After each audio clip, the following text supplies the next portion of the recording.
I produced porn for 9 years. I was a pastor's son. Absolutely hated the church. I turned to porn because it gave me an opportunity to make a lot of money, plus throw it in the faces of the people, from my past.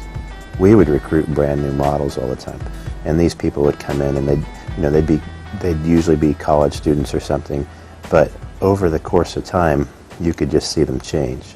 You could just see the life kind of get sucked out of their eyes. And I'm not saying that happens in every case, but it happens so often that you can't escape the fact that lives are being changed for the worse. I was not only hurting the lives of the girls who were modeling for me, but I was hurting the lives of their families. I was hurting the lives of my own family. And actually, toward the end, there's a few things that happened. My little boy told his mom that he knew what I did for a living. And, I tried to act like it was no big deal, but it was a big deal. I have a 7-year-old child he was 6 at the time, and he's sitting there saying, "Yeah, Mommy, I know that Daddy takes pictures of naked people for work." The reason that XXX Church got my attention was because they would come right into the floor of the conventions that we'd have.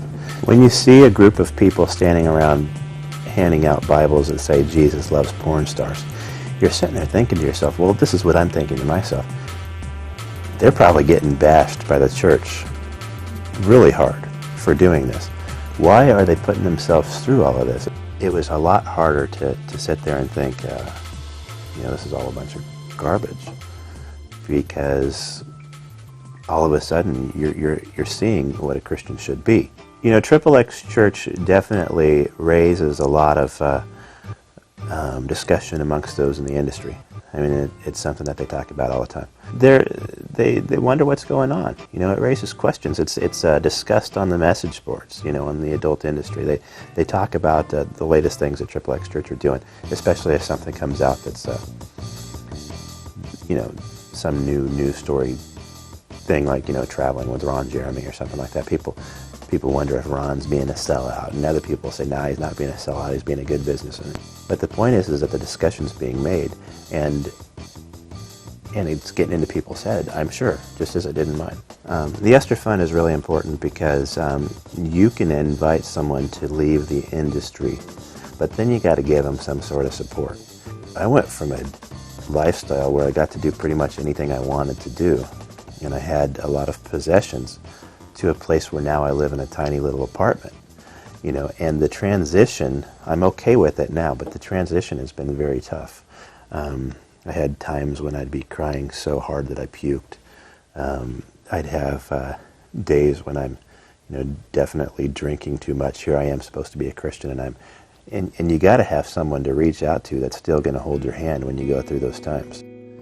September of 2006, I was driving back along Interstate 5 from Sacramento, where Playboy has an office, production office. And they had just offered us $4,000 a day to shoot a new lesbian series. And I'm ecstatic. That's a lot of money. But at the same time, I'm going through this inner turmoil. And I just thought to myself, you know what, it's got to end now. It's just got to end. And so I basically said, you know what, God, I'm just done with this. This is it.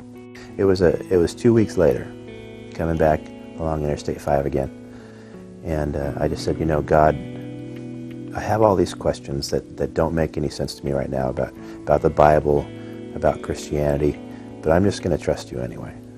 I gave my life to God that day, and the first thing I did was I called up XXX Church, and I says, I'm out. That's it. I'm done. I just gave my life to God. And the very next day, they had one of their pastors fly out to my house and spend the next 3 days with me, just kind of encouraging me, driving around my area, just looking at stuff. We drove and we talked and we ate and we just basically, bonded, and they were basically saying, look, we're for real. We're not just sitting there saying, great, you're out, you're on your own.